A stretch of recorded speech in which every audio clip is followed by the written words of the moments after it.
Hello friends, welcome to study bus. जितने भी MBA aspirants आप सबके लिए बहुत इंपॉर्टेंट अपडेट है। एनमैट के एग्जाम्स का फॉर्म आउट हो चुका है, उसका नोटिफिकेशन आउट हो चुका है।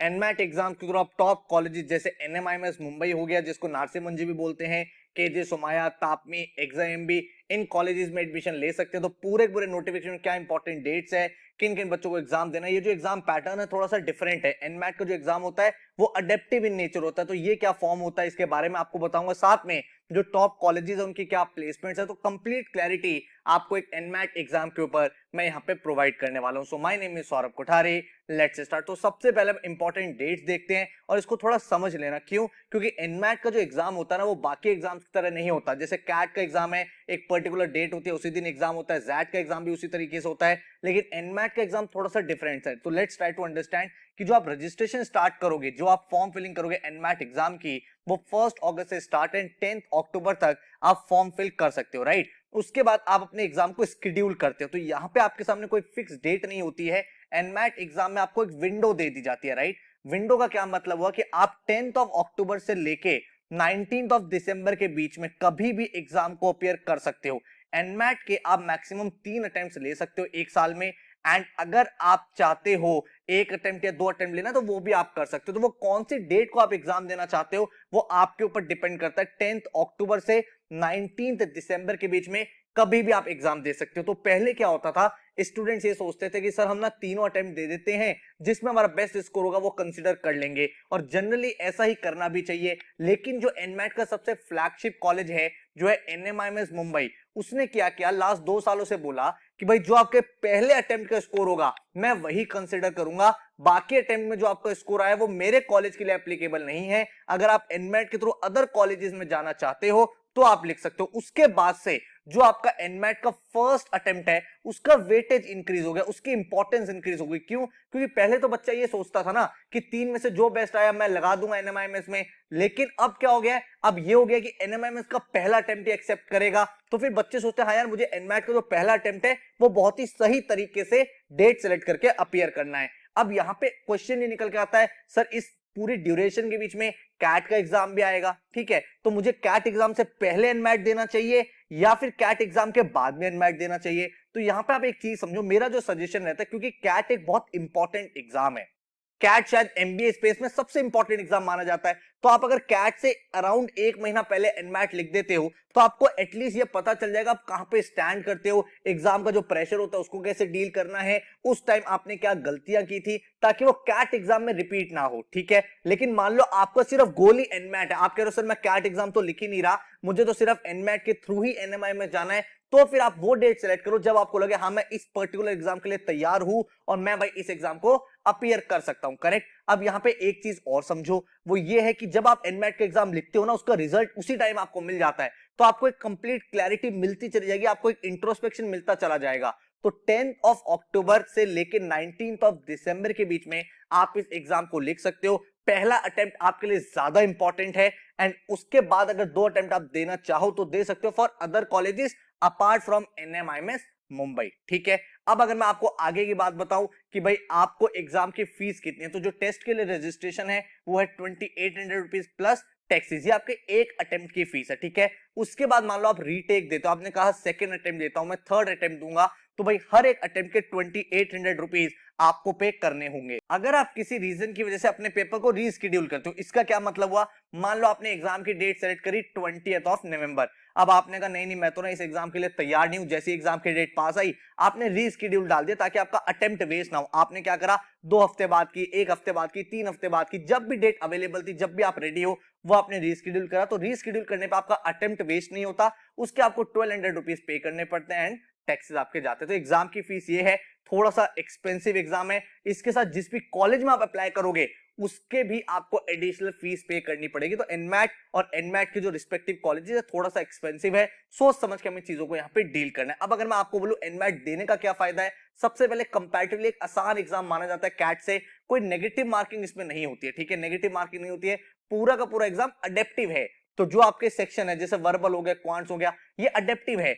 दूसरी इंपॉर्टेंट चीज, आपको अपना स्कोर उसी टाइम दिख जाता है, जब आपने पेपर सबमिट किया आपको स्कोर स्क्रीन पर दिख जाएगा, वो आपका स्कोर कार्ड ईमेल में भी आ जाएगा एंड आप अपने स्कोर को डाउनलोड कर सकते हो। आपको पता चल जाता है, आपको वेट नहीं करना पड़ता 1 मंथ के लिए कि भाई मेरा रिजल्ट आएगा तब मुझे पता चलेगा क्या मैं कट ऑफ क्रॉस कर पा रहा हूं नहीं कर पा रहा।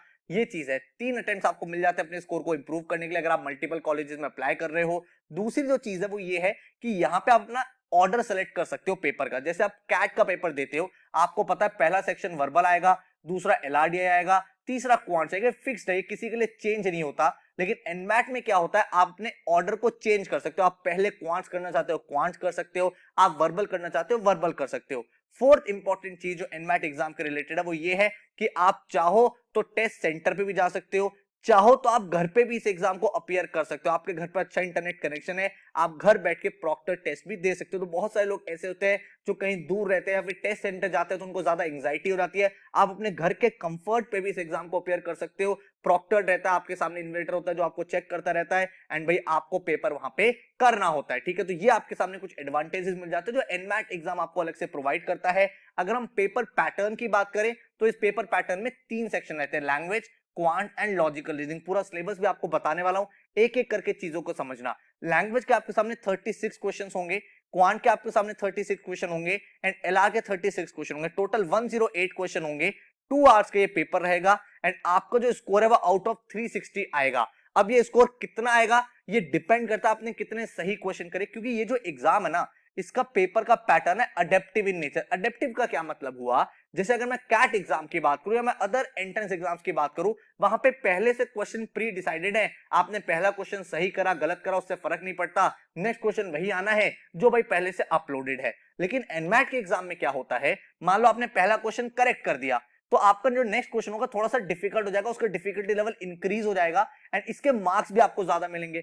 मान लो आपने पहला क्वेश्चन गलत कर दिया, इनकरेक्ट कर दिया, तो दूसरा क्वेश्चन आपके लिए कंपैरेटिवली इजी आएगा लेकिन उसके मार्क्स भी कम मिलेंगे। फिर आपने ये वाला क्वेश्चन करेक्ट कर दिया तो आपका डिफिकल्टी लेवल फिर इंक्रीज हो जाएगा, आपने वो भी करेक्ट कर दिया उसके बाद डिफिकल्टी लेवल फिर इंक्रीज हो जाएगा, फिर आपने गलत करा तो डिफिकल्टी लेवल को फिर से नीचे चले जाएगा। तो कहने का मतलब बेस्ड ऑन योर आंसर्स आप इस पेपर में कोई भी क्वेश्चन स्किप नहीं कर सकते, आपको हर एक क्वेश्चन को टिक करना पड़ता है। अगर वो सही है तो नेक्स्ट क्वेश्चन डिफिकल्ट होता जाएगा एंड आपको मार्क्स भी ज्यादा मिलते रहेंगे, अगर वो गलत है तो क्वेश्चंस इजी होते रहेंगे उसके मार्क्स भी कम होते रहेंगे। तो इस तरह से पूरा पूरा पेपर प्रोसीड करता है। एक बहुत ही अलग टाइप का एग्जाम है, इसके जरूर अडेप्टिव मार्क्स आपको देने चाहिए जो हम भी प्रोवाइड करते हैं, एंड में आपको बताने वाला हूं। तो टोटल 360 मार्क्स का पेपर रहता है। अगर आप 230 प्लस स्कोर कर लो, ठीक है, तो जनरली आपको जो इनके मेजरली कॉलेजेस है जैसे एनएमआईएमएस हो गया, केजे सोमाया हो गया, तापमी हो गया, इनसे आपको कॉल आ जाते हो। तो 230 प्लस अपने माइंड में एक बेंचमार्क स्कोर आप लेके चल सकते हो, ठीक है। अब अगर हम आगे बात करें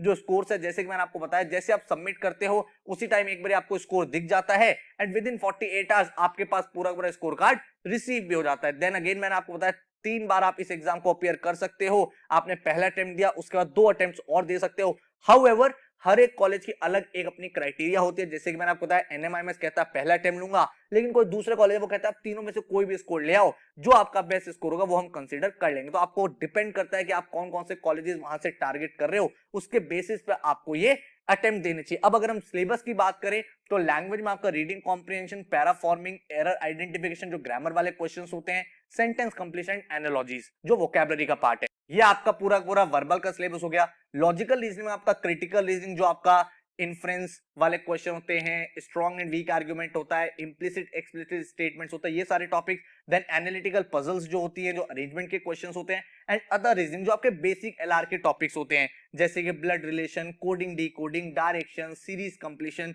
वो सारी चीजें आपके यहाँ पे टेस्ट की जाती है। बहुत ज्यादा एडवांस एलआरडीआई यहाँ पे नहीं पूछा जाता। फिर अगर हम क्वांट्स की बात करें तो आपके नंबर सिस्टम आता है, अरिथमेटिक आता है, एल्जेब्रा आता है और मॉडर्न मैथ्स आता है। तो एनमैट के एग्जाम में आपका ज्योमेट्री जनरली नहीं पूछा जाता है, ना के बराबर ये रहता है। जो मेजर फोकस रहता है वो अरिथमेटिक, एल्जेब्रा, मॉडर्न मैथ्स और नंबर प्रॉपर्टी जिसको नंबर सिस्टम भी हम लोग बोलते हैं। इसके साथ साथ tables and केसलेट्स, charts and graphs and data sufficiency, ये वाले टॉपिक्स आपके डीआई का कंपोनेंट रहता है जो क्वांट्स में ही एडेड होता है। तो आपके सामने एक सेट होता है, उसको आप सॉल्व करते हो एंड इस तरह से पूरा का पूरा सिलेबस वेल डिफाइंड होता है। इसके बाद क्वेश्चन आता है सर अगर हमें फॉर्म फिल करना है तो कौन कौन से कॉलेजेस का फॉर्म फिल करना है, एनमैट के थ्रू हम कौन कौन से टॉप कॉलेजेस को टारगेट कर सकते हैं और क्या हमें सारे फॉर्म अलग से फिल करने हैं। तो द आंसर इज यस। यहाँ पे आपको क्या चीज समझनी है कि एनमैट का जो एग्जाम है वो एक अलग एग्जाम है, और वो जो एग्जाम का स्कोर है वो जो जो कॉलेजेस एक्सेप्ट कर रहे हैं और जिन जिन कॉलेज में आप अप्लाई करना चाहते हो उसका आपको अलग से फॉर्म भरना पड़ेगा। काफी सारे बच्चे कहां कंफ्यूज हो जाते हैं, सर जब हम एनमैट का फॉर्म फिल कर रहे थे ना तो वहां पे हमें ऑप्शन दिया गया था कि आप अपने स्कोर को कौन से 4 कॉलेज 5 कॉलेज में भेजना चाहते हो, लेकिन उसका मतलब ये बिल्कुल भी नहीं है कि आपका जो स्कोर है वो आपका वो कॉलेज एक्सेप्ट करेगा। वो सिर्फ स्कोर भेजा गया है, अगर आपने उस पर्टिकुलर कॉलेज का फॉर्म भरा होगा तभी वो आपका स्कोर जो है कंसिडर किया जाएगा। ठीक है, तो मान लो आपने कहा सर मुझे एनएमआईएमएस में जाना है, तो आपने एनमैट का फॉर्म भरा और साथ में आप एनएमआईएमएस का फॉर्म भरोगे। आपने कहा सर मुझे केजे सोमाया जाना है, तो केजे सोमाया का इंडिविजुअल अलग से फॉर्म भरना पड़ेगा। ठीक है, तो जो टॉप टॉप कॉलेजेस है मैं आपको बता देता हूं, वैसे तो बहुत सारे कॉलेजेस हैं लेकिन जो अच्छे कॉलेजेस है जो आपको टारगेट करने चाहिए मेरे अकॉर्डिंग एनएमआईएमएस मुंबई है, केजे सोमाया आप टारगेट कर सकते हो, तापमी आप टारगेट कर सकते हो, एग्जाम भी आप टारगेट कर सकते हो। उसके अलावा अगर आप बैकअप रखना चाहते हो तो आप आईबीएस कर सकते हैं, एसडीए बुकनी कर सकते हो। हाउएवर मेरी जो स्ट्रॉन्ग रिकमेंडेशन ये 4 कॉलेजेस पे ज्यादा है, तो इन्हीं पे आपको फोकस करना चाहिए, टारगेट करना चाहिए। अगर मैं इन चारों कॉलेजेस के प्लेसमेंट्स की भी बात करूं और इन चारों कॉलेजेस के फॉर्म्स की भी बात करूं तो मैं आपको बताता हूं चैनल को जरूर जरूर सब्सक्राइब कर लेना। नेक्स्ट फ्यू मंथ्स तक जितने भी फॉर्म्स आएंगे, जितने भी एग्जाम्स आएंगे, कोई भी फॉर्म फिलिंग वीडियो आएगी, कोई भी चीज आपकी मिस नहीं होनी चाहिए। चैनल हमारा बहुत ज्यादा पॉपुलर है इसी चीज के लिए कि टू द पॉइंट कॉलेज के अपडेट्स, फॉर्म के फिलिंग के अपडेट्स आपको मिलते रहते हैं, ताकि आपका जो फोकस है प्रिपरेशन में बना रहे एंड कोई भी चीज आपसे मिस ना हो। तो जरूर चैनल को सब्सक्राइब करके बेल आइकन प्रेस कर देना। एंड अगर मैं बात करूं प्लेसमेंट्स की, तो एनएमआईएमएस मुंबई की अगर मैं बात करूं तो एवरेज जो पैकेज रहा है that is 26.63 lakh rupees. Exam की अगर हम बात करें तो 20.03 का एवरेज पैकेज रहा है। तापमी जो अगेन एक बहुत अच्छा कॉलेज है 14.8 लाख का एवरेज पैकेज है। एंड केजे सोमाया की हम अगर बात करें तो 12.23। तो ये 4 कॉलेजेस एनमैट के थ्रू काफी अच्छे कॉलेजेस है जो मेरे ख्याल से आप अप्लाई कर सकते हो एंड इनको आप फोकस में रख सकते हो। अब क्वेश्चन ये निकल के आता है सर आपने मैं बोला कि एनमैट का जो एग्जाम होता है वो अडेप्टिव होता है, इसमें कोई क्वेश्चन स्किप नहीं कर सकते, अपना आप सेक्शन सेलेक्ट कर सकते हो, तो हम सर इसकी प्रैक्टिस कैसे करें, हम तैयार कैसे हो इस एनमैट एग्जाम के लिए। तो स्टडी बस ने लॉन्च कर दिया all India national level NMAT की अडेप्टिव टेस्ट सीरीज। मतलब ये उसी पैटर्न पे उसी इंटरफेस पे पेपर होगा जैसा आपका एक्चुअल एग्जाम कंसीडर किया जाएगा। तो इस मॉक टेस्ट सीरीज में आपको 10 नेशनल लेवल के फुल लेंथ मॉक्स मिलेंगे और जो सारे के सारे मॉक्स अडेप्टिव इन नेचर होंगे। डिटेल्ड एनालिसिस और सॉल्यूशंस आपको मिलेंगे, एनमैट के पैटर्न पे होगा, इसमें आप अपने सेक्शन को सेलेक्ट कर सकते हो, उसी तरह से क्वेश्चन आएंगे। यहाँ पे भी आप कोई क्वेश्चन स्किप नहीं कर सकते, तो बिल्कुल वही आपका एक्सपीरियंस होगा जो एक्चुअल एनमैट में होगा। मॉक सारे के सारे अडेप्टिव हैं, तो बहुत अच्छा एक्सपीरियंस आपका होगा। इन topic wise test easy, moderate, advance आपको मिल जाएंगे अगर आप किसी टॉपिक को ब्रश अप करना चाहते हो। एंड सारे के सारे मॉक्स में आपको एक कंप्लीट स्कोर, किस तरह से आप परफॉर्मेंस कर रहे हो, क्या सही हो रहा है, क्या गलत हो रहा है, टॉपर के वीजा वीजा आप कहां स्टैंड करते हो, एक कंप्लीट अवेयरनेस आपको मिलती रहेगी। तो अगर आप इस टेस्ट सीरीज में एनरोल करना चाहते हो तो हमारी वेबसाइट है studybus.co.in एंड इस टेस्ट सीरीज की जो फीस है that is 2000 rupees, but first 100 students के लिए हम आपको प्रोवाइड कर रहे हैं 999 में। तो आप इमेजिन कर सकते हो 999 में आपको 10 नेशनल लेवल के अडेप्टिव मॉक्स मिल रहे हैं जो भाई हर एक कोचिंग इंस्टीट्यूट नहीं प्रोवाइड करता है। आपको बिल्कुल वही एक्सपीरियंस मिलेगा जो एनमैट में आपको मिलेगा। तो अगर आप एनरोल करना चाहते हो तो हमारी वेबसाइट studybus.co.in पे जाके एनरोल कर सकते हो। आपको आपका user name and password share